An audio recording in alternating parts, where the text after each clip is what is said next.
Okay, so our first chapter is soil microbial ecology. So, can anybody define ecology? आपने ये matric में पढ़ा है, उससे भी पहले पढ़ा है. Can anybody define ecology? He can unmute his mic and tell me. The relationship of living organisms with environment. Yes, you are right. Very good.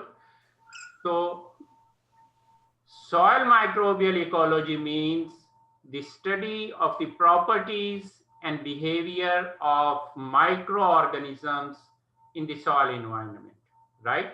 So as you said, the relationship of environment with the living things, that is called as ecology. The study of relationship of living things with the environment is ecology.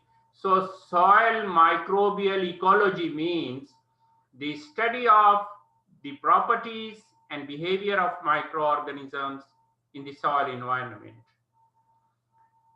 So the question arises, why do we study this? What is the purpose of studying soil microbial ecology? What are the benefits? Why we are starting this postgraduate course with this particular topic, soil microbial ecology? So why do we study? So we study this to understand how physical and chemical properties and organismal interactions influence the microbially mediated processes that drive soil ecosystem. So first, to understand this definition, first, what is ecosystem? So ecosystem, you know, means the interaction between the living and the non-living things. That is an ecosystem. So for example, I am sitting in this room. Here, two of my colleagues are sitting here. I am also sitting, and there are many non-living things. So this is an ecosystem, right? So similarly, the soil ecosystem means soil means there are many living things. So how those living things affect different physical and chemical properties and the microorganisms in the soil.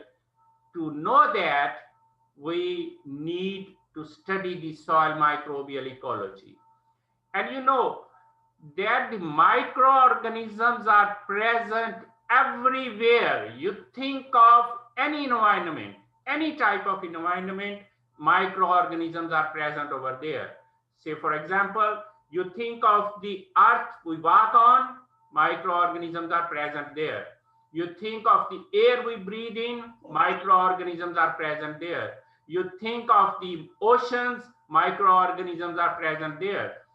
Even you think of your inside, the microorganisms are present even in your gut. So you think of the any type of environment, microorganisms are present there. So similarly, the microorganisms are present in the soil, and they affect different physical and chemical properties of the soil. And of course, wherever there are more than one living things, they of course interact with each other. And that interaction affects the different processes. For example, in your class, there are different students, so they interact with each other. So some of the interactions are beneficial for the others, some are harmful for the others. Some are listening on their mobile the music, so they are disturbing the others, while the others are quietly listening, so they do not disturb the others. So to, to study how the microorganisms they interact with each other, how they affect the physical and chemical properties of the soil, and how they affect the microbially mediated processes. All that, to understand all that, we need to know the soil microbial ecology. And now the question arises, what microbially mediated processes? That may be, say, for example, biological nitrogen fixation. So to understand how biological nitrogen fixation takes place, how nitrification takes place, how denitrification takes place, how phosphorus solubilization takes place, how plant growth regulators are produced by the microorganisms. So all these are the microbially mediated processes.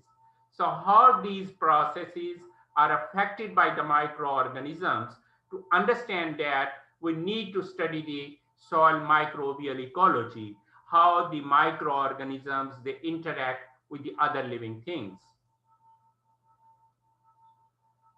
Then we need to have the methods which are used to study microbial interaction and microbial ecology, to provide information on environmental characteristics, microbial biomass, numbers, types, and activity and community structure.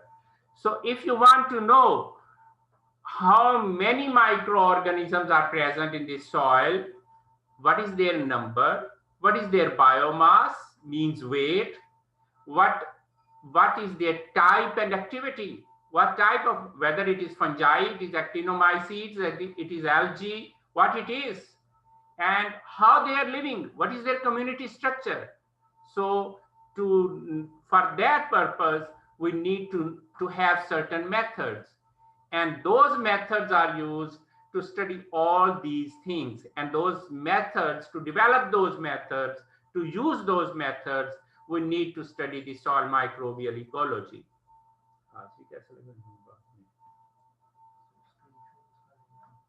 So what may be the approaches to study soil microbial ecology? So for that purpose, to study the microbial ecology, you can use microscopic method.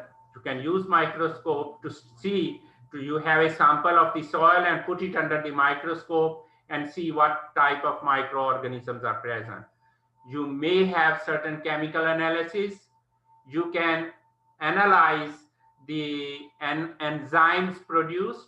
Say, for example, if urease enzyme is present, you will understand that such microorganisms are present which are capable of producing urease.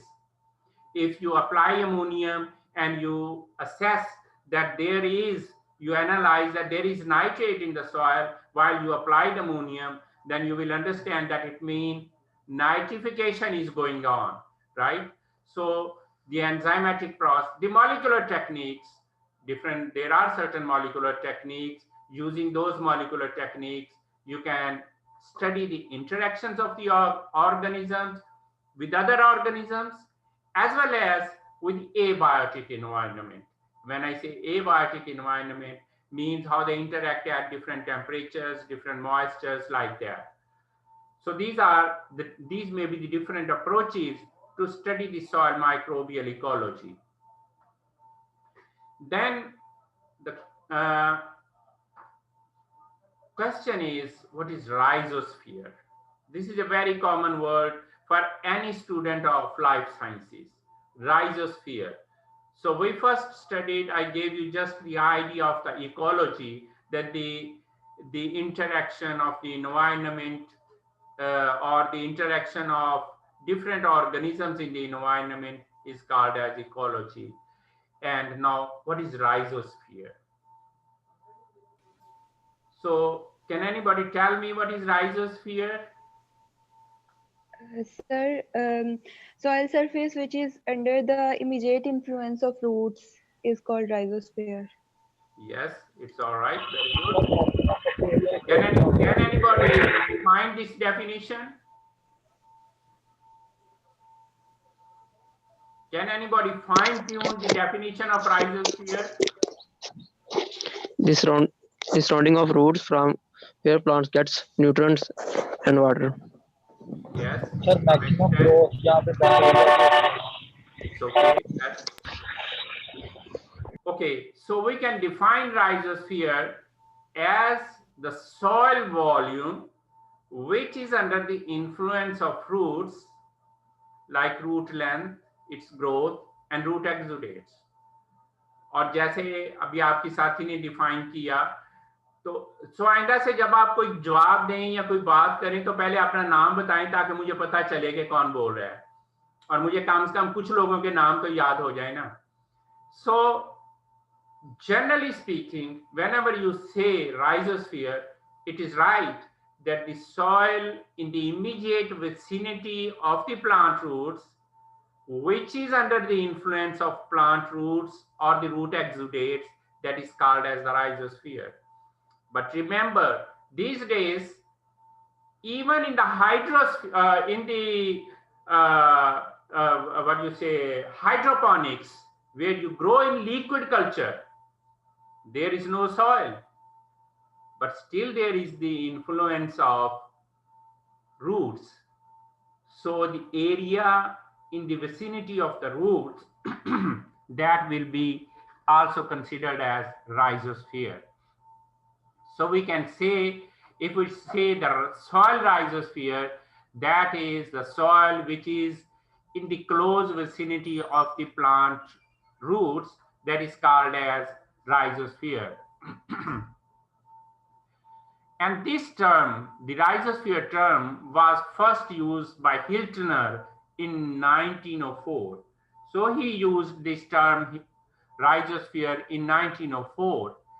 And actually, now the question arises, how much area? Whether up to 1 kilometer, up to 2 kilometers, up to 1 feet. So generally, there is no clear-cut rule, but generally it extends more than 5 millimeter from roots. It depends upon the plant, which plant you are talking of. If it is a tree, of course, it has more bigger root area, so it will have more rhizosphere. If it is a small plant, its rhizosphere will be smaller. So generally speaking, it extends to more than 5 millimeter from the root. So this, you can see the figure. Yes, I hope sir. you can see the picture. So in this picture, I would like to define. So you can see, जैसे जैसे आप root से दूर होते जा रहे हैं, वैसे वैसे ब्लू कलर कम होता चला जा रहा है. ठीक है. सो एक दो चीजें हैं, टर्म्स हैं, उनको आप याद रखें अब, कि जो रूट के बिल्कुल करीब की जगह है up to 5 millimetre, that is rhizosphere. लेकिन मैंने ये बात क्लियर की है आपको कि 5 millimetre is not a, you can say a hard limit कि सिर्फ 5 मिलीमीटर तक ही होगी. ये डिपेंड करेगा प्लांट रूट पे, उसके साइज पे. ठीक है. और इसमें रूट की रूट आप जानते हैं, रूट की स्ट्रक्चर में. So I don't want to go into the detail of the root, but this you can see is the blue colour around the root, that is the rhizosphere, right? And the root surface itself, that is called as rhizoplane. ठीक है. ये जो है, ये सारी, ये जो root itself है, इसकी जो सरफेस है, इसको हम राइजोप्लेन कहते हैं. सो दोनों में डिफरेंस को समझें. राइजोस्फीयर है सॉइल जो रूट के नजदीक है, और राइजोप्लेन है जो रूट की सरफेस है, या सरफेस के साथ जो माइनर सॉइल पार्टिकल्स अटैच हैं, बिल्कुल सरफेस के साथ, उनको हम राइजोप्लेन में शामिल करते हैं. ठीक है. सो हम राइजोस्फीयर को क्यों पढ़ रहे हैं? इसलिए कि this is the area of increased microbial activity. Generally this is the area where there is maximum microbial activity. What may be the reason of maximum microbial activity? Can anybody guess? So due to root exudates. Yes, very good. It is due to root exudates, because roots release certain organic compounds which provide a source of nutrients to the microorganisms. So there is more continuous supply of nutrients to the microorganisms in the rhizosphere. So that is why that generally the microbial population is more in the rhizosphere than in the non-rhizosphere soil or the bulk soil. We can say non-rhizosphere soil or the bulk soil. So जैसे मैंने पहले आपको कहा, the boundary of rhizosphere cannot be fixed because it depends on the quantity and quality of root exudates. ठीक है, अगर कोई plant बड़ा है, उसकी रूट्स बड़ी हैं, तो वो ज्यादा रूट एक्सुडेट्स प्रोड्यूस कर रही हैं, तो इसका मतलब है कि उसकी राइजोस्फीयर ज्यादा दूर तक फैला होगा, ज्यादा दूर तक उन एक्सुडेट्स का असर होगा।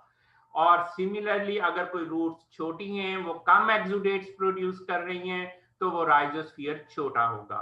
सो जो मैंने बात पहले की थी कि कोई आप स्ट्रिक्ट बाउंड्री नहीं लगा सकते कि जी बस इतने मिलीमीटर तक राइजोस्फीयर होगा। This varies from plant to plant, from species to species, and from even from the type of root exudates which they produce. So composition of root exudate varies with plant to plant. So rhizosphere varies with the plant species. For example, wheat का rhizosphere different होगा, maize का rhizosphere different होगा, rice का rhizosphere different होगा, ठीक है। उनका दो चीजें हैं, एक तो राइजोस्फीयर का साइज डिफरेंट होगा, दूसरा हर क्रॉप अलग एक्सुडेट्स प्रोड्यूस करेगी। कोई प्लांट से फॉर एग्जांपल ग्लाइसिन प्रोड्यूस कर रहा है, कोई प्लांट इंडोलेस्टिक एसिड प्रोड्यूस कर रहा है। सो हर प्लांट की रूट्स डिफरेंट एक्सुडेट्स प्रोड्यूस करती हैं। सो इस वजह से even with in the same plant, से फॉर एग्जांपल व्हीट की ही आप बात कर लें, अगर मैं व्हीट की दो वेराइटीज की बात करता हूं, गैलेक्सी की और से इनकलाब 93 की, दोनों के रूट एक्सुडेट्स डिफरेंट हो सकते हैं। राइस की 4 वेराइटीज की बात करता हूं, चारों वेराइटीज के रूट एक्सुडेट्स डिफरेंट हो सकते हैं। So root exudates can vary. The microbial population reach much higher densities in the rhizosphere than in the free soil. ये हम ऑलरेडी डिस्कस कर चुके हैं कि राइजोस्फीयर में माइक्रोबियल पॉपुलेशन हमेशा बहुत ज्यादा होती है। उसकी रीजन मैंने आपको एक्सप्लेन की है कि ये होती है कि वहां पे ज्यादा लग्जूरियंट, ज्यादा क्या कहना चाहिए, रूट एक्सुडेट्स की सप्लाई ज्यादा होती है। इस वजह से वो रूट एक्सुडेट्स न्यूट्रिएंट के तौर पे काम करते हैं। और इवन जो रूट सेल्स स्लफ ऑफ होते हैं, ये देखें, आप देख सकते हैं, जो रूट सेल्स जो डाई होती हैं, वो रूट सेल्स भी फूड के तौर पे काम करते हैं माइक्रो ऑर्गेनिजम्स के लिए, और इस तरह से वो भी रोल प्ले करते हैं इन द माइक्रोबियल पॉपुलेशन की इंक्रीज में। सो ये this is a rule of thumb that there is always higher microbial population in the rhizosphere than in the non-rhizosphere soil. Okay, so ये वो इंटरेक्शंस हैं rhizosphere में जो माइक्रो ऑर्गेनिजम्स करते क्या हैं। हमने शुरू किया है टॉपिक को कि इनकी इंटरेक्शन होती क्या है माइक्रो ऑर्गेनिजम्स की। सो अगर आप इसको पिक्चर को देखें तो राइजोस्फीयर में या सॉइल में, मैंने शुरू में आपको कहा था कि there are millions of micro organisms जो सॉइल में मौजूद होते हैं। अब वो माइक्रो ऑर्गेनिजम्स में आपस में इंटरेक्शन होनी है। अब वो जो इंटरेक्शन है वो प्लांट ग्रोथ को अफेक्ट करती है। कैसे अफेक्ट करती है? वो जो इंटरेक्शन है that may be beneficial for the plant growth, that may be harmful for the plant growth, or those interactions may be neutral or variable. अब फॉर एग्जाम्पल बेनिफिशियल क्या हो सकती हैं? ये हो सकती हैं कि वो वाटर अपटेक इंप्रूव कर दें, वो रूट ग्रोथ इंप्रूव करें जिसकी वजह से वाटर अपटेक ज्यादा हो जाए, वो सॉइल स्टेबलाइजेशन कर दें। सर्टन माइक्रो ऑर्गेनिज्म जैसे फंजाई हैं, वो सॉइल पार्टिकल्स के ग्रो कर जाती हैं, जिससे ये होता है कि सॉइल एग्रीगेशन हो जाती है, लिहाजा सॉइल के वो एग्रीगेट्स बन जाते हैं, सॉइल स्ट्रक्चर स्टेबल हो जाती है। They can solubilize the nutrients जिसकी वजह से ग्रोथ प्रमोट हो सकती है। दे कैन फिक्स नाइट्रोजन जिससे नाइट्रोजन की अवेलेबिलिटी बढ़ सकती है। They can produce certain compounds which can suppress the growth of pathogens over there. They can produce certain antibiotics जो harmful bacteria को वहां पे मार सकते हैं। ठीक है, और they can be symbiotic, means they can have certain beneficial relationship for the plant, and at the same time plant may have beneficial effects for the plants, for the microorganisms. So there may be different types of beneficial interactions. Then there may be certain harmful interactions. Those microorganisms can cause certain diseases to the plant, like Plasmopara viticola. It is a microorganism which causes disease to the grapes. So there may be certain microorganisms which can diseases. They may be phytotoxic. They can produce cyanide which can be toxic to the plant. They can be responsible for competition.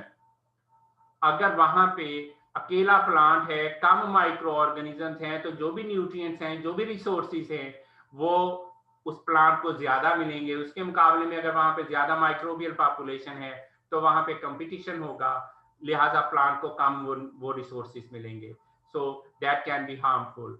अब neutral relationship क्या हो सकती है? Nutrient flux, कि वो nutrient की movement वो अगर विद इन द प्लांट जा रही है तो प्लांट के लिए बेनिफिशियल हो रही है, अगर वो प्लांट से बाहर जा रही है या उसको फिक्स कर रही है, उसको नॉन सॉल्युबल में चेंज कर रही है, तो वो हार्मफुल है। या बाज का वो सॉल्युबलाइज करते हैं, बाज का इनसॉल्युबल करते हैं। They can produce free enzyme release. वो जो फ्री एंजाइम है, sometimes they can be useful and sometimes those enzymes can be harmful for the plant or the other organisms. Similarly, they can attach, the microorganisms, they can attach to the plant roots, और उस surface के ऊपर जाके ये micro organism लग जाते हैं, लिहाजा वहां पे सरफेस नहीं बचती है कि उस सरफेस पे जाके पैथोजेंस लग सके, लिहाजा इस तरह से वो डिजीज से बच जाता है। और बाज का इसका अपोजिट भी हो सकता है कि बजाय यूजफुल बैक्टीरिया के पैथोजन जाके रूट पे लग जाए। सो ये वेरिएबल इंटरैक्शंस हैं। अलीलोपैथी हो सकती है। अलीलोपैथी क्या होती है कि प्लांट रूट्स, अब इसमें नई साइंस में बैक्टीरिया को भी शामिल किया जाता है कि वो ऐसे कंपाउंड्स प्रोड्यूस करते हैं जो दूसरे प्लांट्स के लिए हार्मफुल होते हैं। ठीक है, so this is how these interactions may be beneficial और may be harmful for the plants और विद ईच अदर। ठीक है, सो मेरे ख्याल में आज के लिए इतना ही काफी है। नेक्स्ट टाइम हम शुरू करेंगे राइजोस्फेरिक सॉइल क्या होती है। ठीक है, सो आज पहले दिन ज्यादा डोज काफी नहीं है, सो पहले दिन इतना ही काफी रखते हैं हम। तो आप किसी का कोई क्वेश्चन है तो वो क्वेश्चन पूछ ले मुझसे। आप माइक को अनम्यूट करें, अपना नाम बताएं और फिर अगर आपका कोई क्वेश्चन है तो वो पूछें। सर सहरी सर, आपने हार्मफुल इंटरेक्शन में जो डिजीज बताई है वो प्लीज रिपीट कीजिएगा।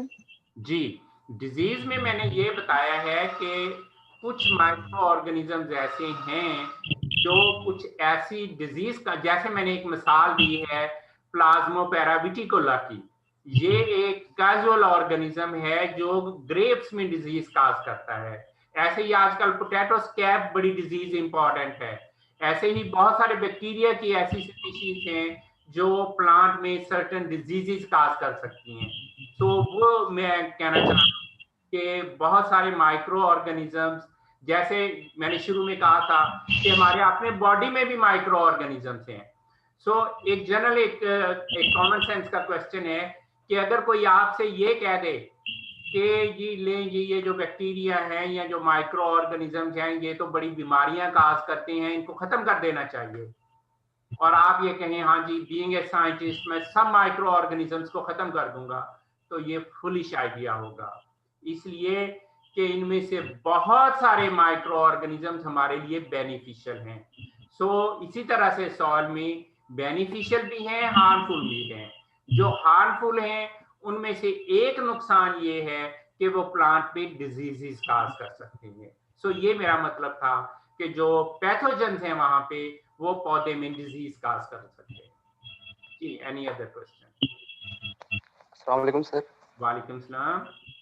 सर एंटीबायोसिस की टर्म आई थी, उसका एक्सप्लेन कर दें थोड़ा। ये एंटीबायोसिस का मतलब ये है कि एंटीबायोटिक्स प्रोड्यूस करना और वो एंटीबायोटिक्स जो बैक्टीरिया वहां पे होंगे उनको किल कर देंगे। That is called as antibiosis.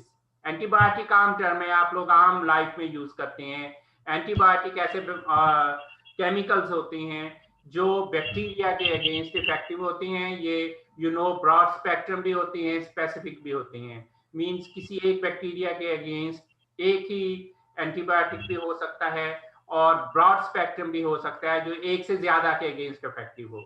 ये जो प्रोसेस है जिसमें केमिकल्स जो हैं बैक्टीरिया को किल करते हैं उनको एंटीबायोसिस, इनको एंटीबायोटिक कहते हैं।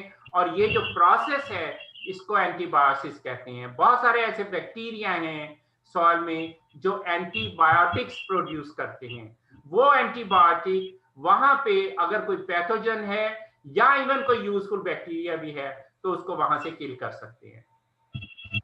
Thank you sir. Anyone else?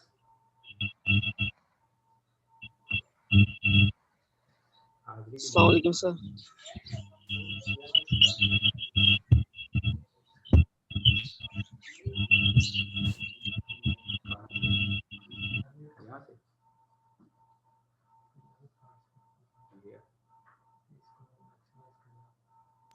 Hello sir. जी जी सर आपने एक टर्म यूज की थी हाइड्रोपोनिक्स और राइजोस्फीयर। सर इनका जो आपस में इंटरेक्शन क्या, थोड़ा रिपीट कर दें हाइड्रोपोनिक्स के रिलेटेड। देखें, मैंने कहा था हाइड्रोपोनिक्स, हाइड्रोपोनिक्स तो समझते हैं ना आप हाइड्रोपोनिक्स क्या आती है? यस सर, समझते हैं। ये जो पानी में ग्रो करते हैं ना, यस सर, यस सर। इसको हाइड्रोपोनिक्स कहते हैं। तो हाइड्रोपोनिक्स में जी सर। करते हैं तो उस वक्त जो उनके करीबी, जहां पे प्लांट ग्रो कर रहा है उनके करीब का जो एरिया होता है उसको भी हम राइजोस्फीयर टर्म के तौर पे यूज कर लेते हैं। स्ट्रिक्टली स्पीकिंग, जनरली जो पुराना कॉन्सेप्ट है उसमें राइजोस्फीयर अप्लाई किया जाता है सिर्फ सॉइल के लिए। लेकिन अभी रिसेंट साइंस में जो हाइड्रोपोनिक्स हैं, हाइड्रोपोनिक्स में भी आप कहेंगे कि the area in the vicinity of the plant root is called as rhizosphere. जी, any other question? Thank you sir. Allelopathy में पॉजिटिव रिलेशनशिप भी आ जाता है कि कुछ मटेरियल्स जो खारिज होते हैं वो प्रमोट भी तो करते हैं ग्रोथ को, वो भी एलिलोपैथी में आएंगे? देखें, एलिलोपैथी जो है जनरली मैंने जो आपको एग्जांपल एक दी थी स्पेसिफिक कि आजकल बैक्टीरिया को भी यूज करते हैं, आप उसको पॉजिटिव इन दिस सेंस ले सकते हैं कि अब आजकल एक नई साइंस जो है उसमें कहते हैं कि जो बैक्टीरिया है, मैं बैक्टीरिया की बात कर रहा हूँ, जनरली इससे पहले जो एलिलोपैथी का कॉन्सेप्ट होता था वो सिर्फ प्लांट्स के लिए यूज होता था कि एक प्लांट कुछ ऐसे बैक्टीरिया, कुछ ऐसे कंपाउंड रिलीज करे जो दूसरे प्लांट्स के लिए हार्मफुल हों, इसको हम कहते होते थे एलिलोपैथी। लेकिन अब जो रीसेंट कॉन्सेप्ट आया है उसमें इसमें बैक्टीरिया को भी शामिल कर लिया गया है कि कुछ बैक्टीरिया सॉइल में ऐसे हैं जो बैक्टीरिया ऐसे कंपाउंड्स प्रोड्यूस करते हैं जो उस फील्ड में मौजूद किसी खास वीड को तो अफेक्ट कर, जड़ी बूटी को तो मुतासर करते हैं, उसको सुप्रेस कर देते हैं, लेकिन वहां पे जो क्रॉप ग्रो कर रही है उसको वो इंप्रूव कर देते हैं। ये जब हम क्लास में इस चैप्टर को पढ़ेंगे ना तो मैं इसको आपको इसका डिटेल मैकेनिज्म बताऊंगा कि वो कैसे होता है कि वहां से जड़ी बूटियां खत्म हो जाती हैं लेकिन जो क्रॉप होती है वो इंप्रूव होती है। मैं इसका कंप्लीट मैकेनिज्म, एक कॉम्प्लेक्स मैकेनिज्म है, वो मैं आपको उस वक्त बताऊंगा। जी, any other question?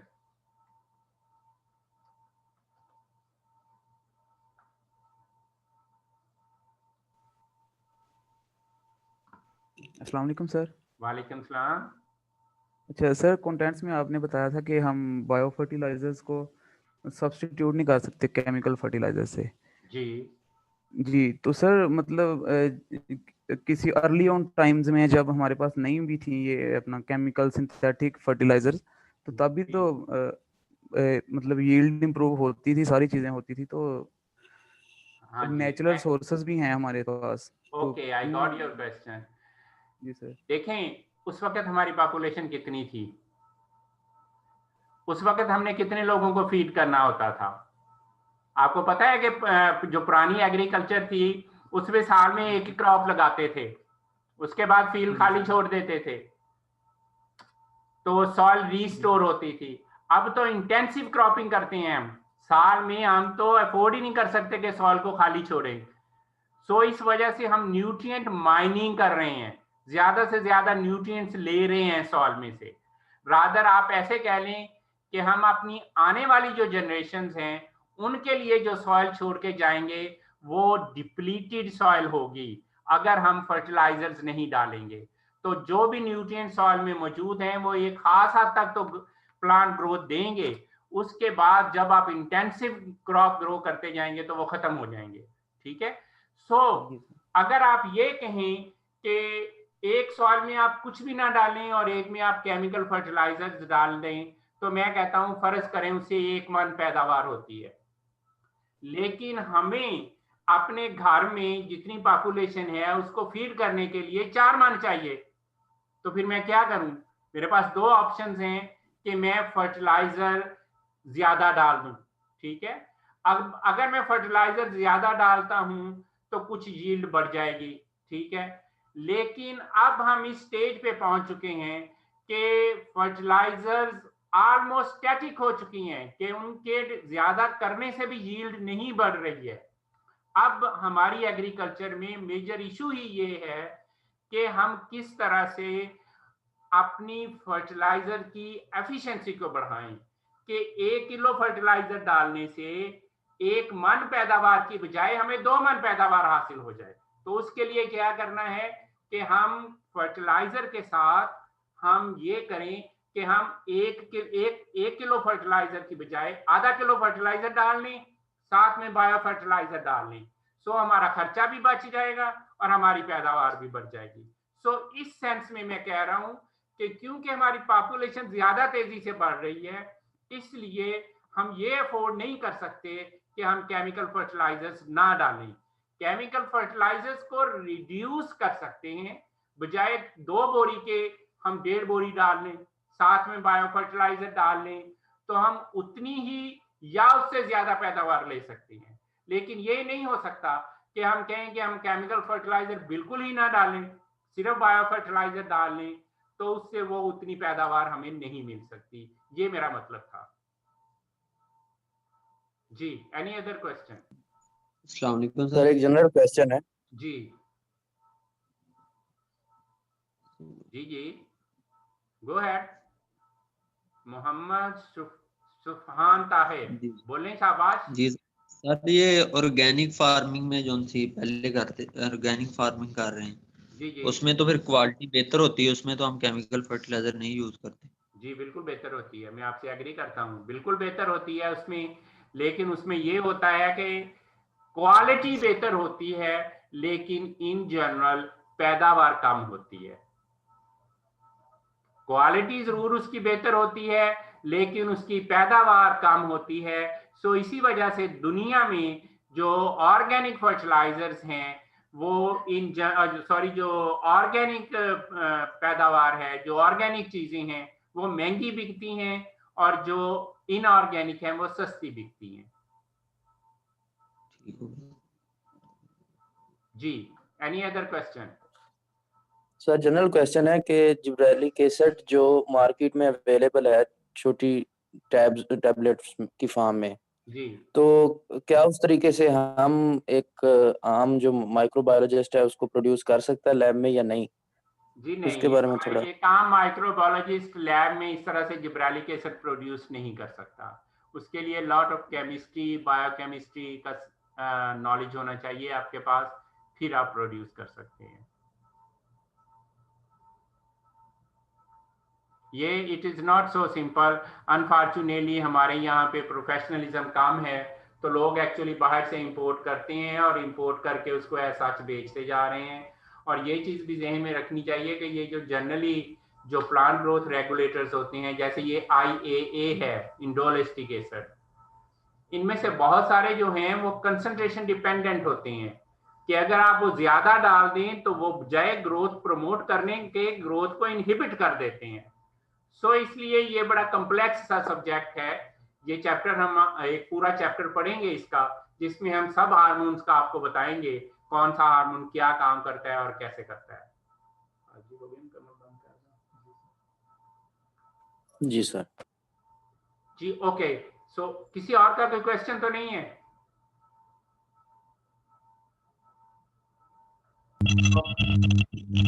Okay, if you have no more question then मैं आज जो भी रिकॉर्ड किया है मैंने वो, या फिर मैं इसकी जो पावर पॉइंट प्रेजेंटेशन है ये मैं आपके साथ कैसे शेयर करूँ? तो मैं इसी पे जूम पे ही ग्रुप बनाता हूँ और बना के इस पे शेयर कर दूंगा, ठीक है? तो आप वहां से इसको डाउनलोड कर सकेंगे। और नेक्स्ट वेडनेसडे को इंशाल्लाह हम दोबारा इसी टाइम पे करेंगे। और उससे पहले मैं जैसे इस दफा आपसे शेयर किया है उसी तरह से मेरे लैब वाले लोग आपसे शेयर कर लेंगे क्लास का पासवर्ड वगैरह, और उस पासवर्ड से हम फिर इंशाल्लाह नेक्स्ट टाइम दोबारा से क्लास शुरू करेंगे, ठीक है? बाय दैट टाइम अगर आपको कोई क्वेश्चन हो तो आप मुझे ईमेल कर सकते हैं, कोई प्रॉब्लम हो तो आप मुझे ईमेल कर सकते हैं। मेरा ईमेल उस पे मौजूद है वेबसाइट पे, तो आप वहां से ले सकते हैं, ठीक है? ओके जी, thank you very much, take care of your. Okay sir, thank you sir, Thank you. Thank you sir. अल्लाह हाफिज। आखिरी दफा